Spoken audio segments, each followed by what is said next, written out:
皆さんごきげんよう、上川かーるです。今回取り上げる話題は、新 NISA の話。2024年発足したこの新 NISA 制度は、おそらくは、後の時代から見た場合において、日本人の格差拡大の質的な変化を起こした年だとして評価されることでしょう。新 NISA 制度は、年間360万円、内訳としては、積立投資枠120万円、成長投資枠240万円、そして総額としては1800万円まで投資でき、購入した金融商品の値上がり利益と配当についての金融所得課税 20% を免除するという制度です。物価高に加えて社会保険料や税金などの上昇に伴って手取り収入が圧迫されているという事実があります。デフレ経済からインフレへと移行することに伴って現金のままにしていたのでは圧倒的に物の値段の上昇の方が大きくなって実質的には目減りしてしまいます。ですから新 NISA 制度を利用してインフレに打ち勝っていくような資産運用をすることがこれからは重要となります。ところがそうした小難しい話というのをそもそも勉強する気はないし、資産運用と聞けばそれはギャンブルだろうとしか思えない人たちにとってはこの新 NISA 制度は全く無意味なものとなってしまいます。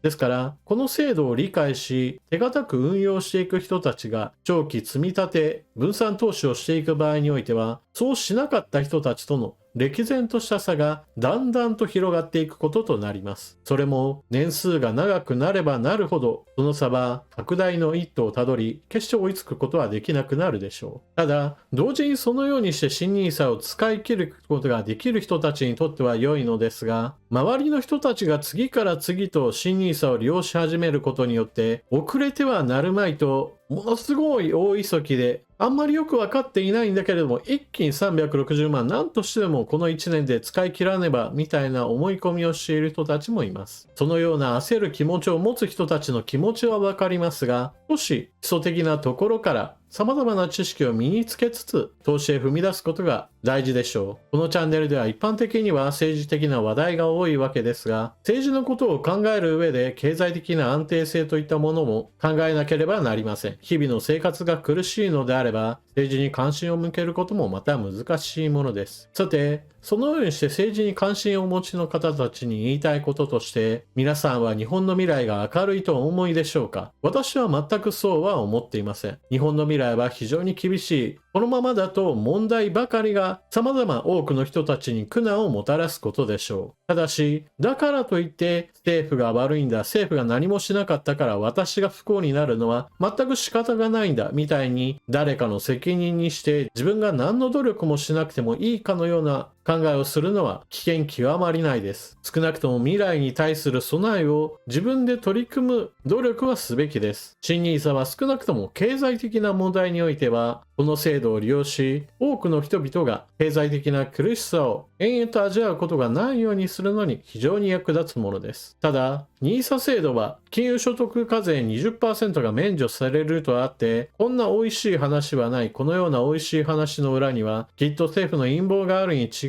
ないと、制度そのものを危険視し、このような政府の口車に乗るなみたいな警告を出す人もいます。何事も疑うことは大事なのですが、疑ってばかりでも結局のところ何もできず、制度の良いところを利用することはできません。まずはデメリットを知りつつ、メリットを生かしていく、そのためにもまた知識は必要なものです。ですから、NISA 制度が始まって株を買うなんてギャンブルをするんだろう、どうせギャンブルなんだから、ほとんどの人が失敗するに違いないというセリフを思いついた方は、まずは投資をギャンブルにしない方法を学ぶべきでしょう。そのことについてはいずれ解説していくのですが、このような話をするときにまず最初に投資するお金がないよといった人たちに対して学ぶべき考え方があります。人はそれぞれ所得が異なるものですから、誰もが投資するお金がないと口にするとは限りません。例えば、月給15万円で暮らしている人がなかなか貯金できず、投資に回すお金がないよと言っている横で、月給150万円の人が、いや1ヶ月の生活費これだけじゃ全然足りないよ。貯金どころか毎月少しずつ赤字になって、なんだったら少しずつ借金だって増えていっちゃってるよみたいな話をする人もいるかもしれません。ここで重要なのは収入イコール支出 100% になっている場合においては、どれだけの収入があったとしても基本的にはお金が残りませんから、どんんなにお金を工面しようとしても、貯蓄や投資にお金を回すことはできません。ですから、まず最初にお金がないなと思った方がすべきなのは、支出管理です。収入イコール支出 100% であるならば、支出を何とかして95%、90% まで下げていくという見直しが必要なわけです。よくある話として、家計管理ができない人の場合だと、とにかく入ってきたお金の中から全部を使うことを想定して生活を組み立てがちです。月の終わりの方になってくると、残りいくらだからよし、これで全部使い切ってしまおうみたいなお金の使い方をしていれば、どんなに収入が上がってもその人の場合だと手元に残るお金はほとんどないでしょう。そうではなくて、1日あたりの使えるお金はいくらだなというのをまず最初に決めて、その上でこれだったらいくら残るなという逆算をすることによってお金を残す方法を考えるべきでしょう。そして自分の入ってくるお金がなぜ手元に残らないかを見直す必要があります。例えば最も大事なのが固定費がいくらか、そこから見直すところです。毎月決まっていくら出ていくかというのは、特に工夫のしようのないところで、突然使っていた冷蔵庫が動かなくなって、メーカーに修理を出したら、新品を買うのと同じぐらいの修理費が請求されるなんていうのは、基本的には突発的なアクシデントであって、毎月発生する出来事ではありません。しかし、固定費、家賃であれば、毎月いくら出ていくかは決まっているものです。今月の家賃と来月の家賃では 2.5 倍だななんていうことは基本的にはありません。その他固定的な支出としては、携帯電話やインターネットの通信費、保険料や月額定額制のサービスの数々や趣味の費用や燃料代などです。もちろん様々なものに支出することは生活上必要で、それらの支出の中には自分の好きなもののために儲けられるお金もあるでしょう。しかし、もしも未来に危機感を少しでも持っているのであれば、未来のためにお金を用意しつつ、今を楽しむという具合にして区分けをする必要があります。携帯電話であれば、今ではかなり値下がりはしていますが、今でもなお三大キャリアと呼ばれるドコモ、ソフトバンク、au は月額料金が高めに設定されていて、果たして自分の使い方であれば、格安 SIM と呼ばれるようなところに切り替えたとしても問題ないんじゃないかぐらいのところを、まずは見直しすることが大事です。そして月額定額制のサービス、様々なものがありますが、果たして毎月のようにAmazon プライムに入り続ける必要はあるんだろうか。Netflix は Hulu はそうした様々なものについて本当に毎月入れっぱなしにする必要があるのかを見直す。小さな金額だからといってそれらを甘く見てはいけません。結局のところその数千円の積み重ねが果たして消費するに値する毎月の出費なのかを見直せば、ここから貯金に回したり投資に回せたりするお金というものはひねり出すことが可能かもしれないのです。そして支出についての見直しをある程度進めることによって毎月いくらかでも貯金か投資に回せるお金を作り出すことができれば、さあ NISA について考えようと第一歩を踏み出すことも可能でしょう。ただし、それではほとんどの場合、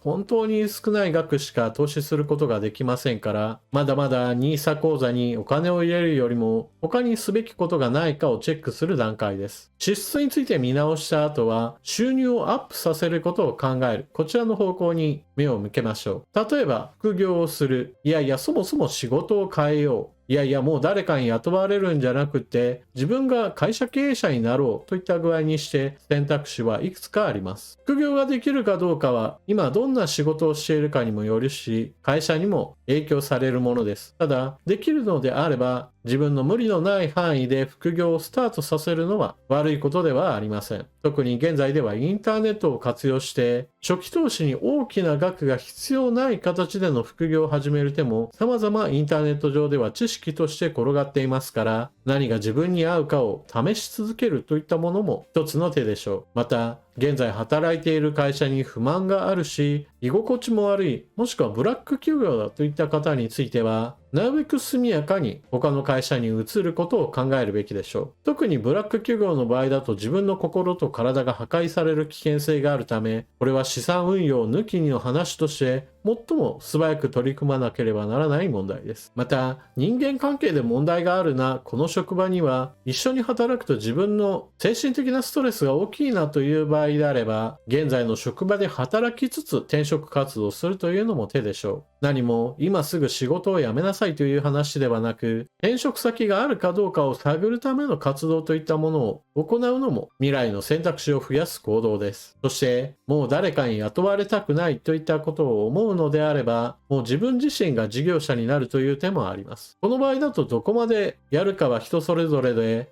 例えば自分でお店を開いて、そのお店でがっつり稼ごうみたいに考えているのか、何か自分の人脈などを生かして商売を展開できる見込みがあるのかなど、様々なビジネスの種を育てようと考えた場合においては、これがうまくいけば、資産運用以前の問題として収入をガンガン上げて、それに伴って資産運用を自然と成し遂げるといった手もあります。新 NISA の話からスタートしましたが、基本的に NISA 制度を使って総額1800万円を投資しても、それが大きく実るには時間がかかります。一方において、自分自身が会社経営者となって売上をガンガン上げていった場合における収入の上げ方は、ビジネスの才能がすごくあるんであれば、あっという間に高まっていくものですから、資産運用とは比べ物のならないほどに爆発力を持っています。ただしこちらの場合だと、本人のやる気やアイデア、様々な条件が揃わないとうまくはいかないでしょうから、どちらかというと先ほども述べた副業でまずは自分のお金を稼ぐ能力を鍛えていって、その延長線上で事業化していくといったプランなどが現実的な話となるでしょう。このようにして支出を見直して収入を上げる方策を様々検討を実施して、ようやくこの段階でまずは貯金ができるぞというところまで到達します。そしてこの貯蓄も結構大事なものです。さあ、毎月いくら投資に回せるお金ができたぞとなっても、貯蓄が全くない状態で投資するのはこれは危険すぎます。なぜならば、そのような形で金融商品をどんどんと買っていけば、必ずのようにかかるのがお金の変動に耐えられない病気にかかってしまいます。金融商品というのは刻々と価値が変化するものです。それは何も価値が上昇するだけではなく、価値が減少する時も必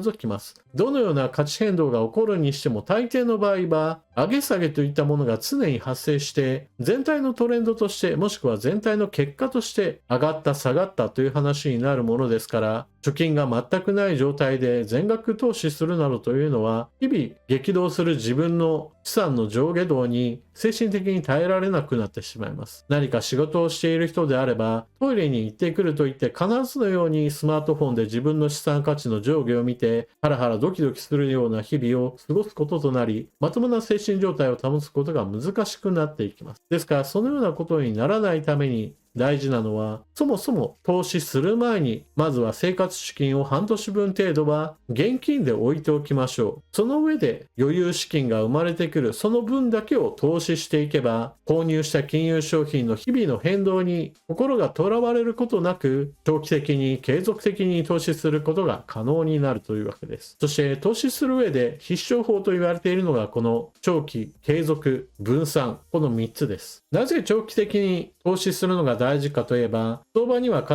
ず上がるとき下がるときがあり、どんなに上昇基調の時でも下落する日はあります。いちいち日々の上下動に心がもてあそばれているようでは、ちょっとした下落の時に、自分の選択は間違いだった。もうこれ以上持っているともっと損が膨らんでしまうかもといった不安の気持ちから投げ売りをしてしまい、その直後にまた値上がりしましたなんていうこともよくある光景です。そのような一喜一憂する場面において売買を繰り返していては、手数料ばかり払って、そして損切りするばかりになって資産はみるみると減っていってしまいます。余裕資金を投じたら5年、10年、15年、20年といった具合にして非常に長い期間を持って持ち続けるといったことが重要なのです。その5年、10年の間には必ずのように〇〇ショックと呼ばれるような暴落相場もきっとあることでしょう。しかし長期的な視点で見た場合において、そのような暴落というのは10年、20年下がり続けるといったことはなく、急激な下落相場といったものが起こった後には、ある程度のところで下げ止まって、そこから低迷するにしても回復するにしても、年数が経てばそれなりに戻ってきて、そしてそれを乗り越える日がやってくるわけです。少なくとも現在のところ日本株の場合であれば、ここ30年間バブル期を超えることができなかったわけですが、現在のところは少しずつバブルの頃と同水準のところまで戻ってきました。この20年間ぐらいのを見た場合においては、ほとんどの場合、20年前に買っている人たちにしてみれば、今の日経平均というのはすごい高値だなとなりますし、海外に目を向ければ、アメリカの S&P500 などは暴落相場を乗り越えて、基本的には右肩上がりのチャートを描いていますから、長期投資であれば、ほとんどの人が利益を上げることができています。そしてそのような傾向は、日本やアメリカといったどこかの国に頼らない全世界といった指標を選んだ場合においては、やはりこちらも暴落相場を乗り越えて右肩上がりのチャートを描いています。継続的にという意味では、20年程度以上見た方が良いですし、資産運用を長く続けていくという意味でも、積み立て投資、そして投資先をどこかに集中しないという意味でも、日経平均や S&P500、そして世界株式、オールカントリーなどにある程度の指標を目標とした投資信託などに投資するのが良いとされています。新NISA制度の話をしているため、基本的には金融商品の話をしているわけですが、どんなにインフレになったとしても、いやいや私は金の方が絶対いいんだという人もおられるでしょう。ただ理論的に言えば金の上昇カーブというのは株には劣るとされています。というのも金には複利効果がなく、また配当も出ないためです。複利効果は一体何かといえば、長期的な投資をする場合においては、初期のお金が後々どんどんと雪だるま式にお金がお金を生み出す現象のことです。100万円を投資して年利 5% 増える運用を成功させ続けたとしましょう。最初の年100万円が105万円になりました。その次の年は105万円に 5%。そしてその次も増えた額にプラス 5% といった具合にして少しずつ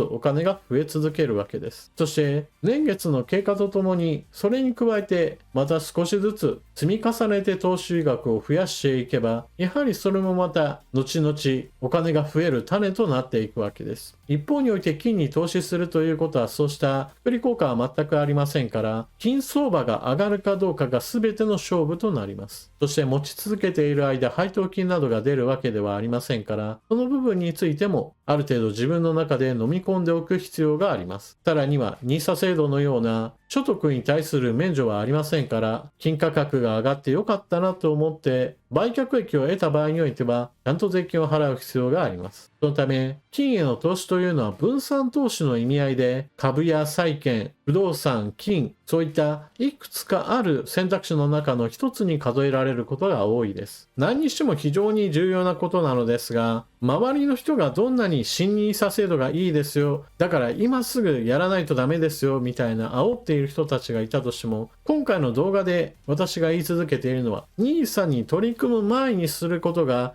実はものすごく多くって、それらを全て実施した後の話として、じゃあ NISA に取り組みましょうという段取りを整えることが忘れてはいけないことなのです。そしてこのような段取りがものすごくいっぱいあるな、じゃあこんなめんどくさいものをやらないとした人と、そのような段取りを全て整えた上で取り組む人が未来において差が出るのは当然だと言えるでしょう。最初の方でも述べましたが、日本の未来が順風満帆で何にも個人が努力しなくても国が全てうまくやってくれると思うのであれば、何の努力もしないでもいいかもしれません。しかし未来において様々な問題が発生すると考えている人たちにしてみれば、自分自身である程度備えるべきだと言われて、それに納得することができるでしょう。そして結局のところ、自分自身が勉強して取り組むことが自分自身の運命を変えるのに非常に役立つのです。新NISA制度には金銭面での問題を小さくしてくれる効果がある役立つ制度です。政府の陰謀だ云々をする前に、この制度が存在しているうちに制度の利点を理解し活用する方向へ頭を使うべきでしょう。というわけで今回はお金の話、まずは支出を見直しましょう。そして支出を見直したら収入アップの手立てについて考えましょう。そのようにして貯金をする余裕ができたら、今度は生活資金を半年程度ため、余裕資金が生まれたら投資するといった段階を踏みましょう。そして新NISA制度のメリットデメリットをこの後勉強していって、お金を長期的に増やしていくことができれば、少なくとも未来に起こるであろう経済的な問題に対応する能力を高めることができます。そして何も備えてこなかった人と確実に差をつけることができます。金融知識を身につけることは、あなた自身の身を守る術となります。ぜひとも新NISA制度のスタートに伴って取り組んでいなかった人は少しずつ取り組んでいくことをお勧めします。それでは動画は最後までご視聴いただきありがとうございました。チャンネル登録していない方はぜひともチャンネル登録していってください。そして動画を見終わったら評価ボタンのクリックとあなたの感想コメントをよろしくお願いします。また、知識の整理整頓に役立ったなと思う方はぜひともスーパーチャットのご利用もよろしくお願いします。それでは次の動画でまたお目にかかりましょう。またね。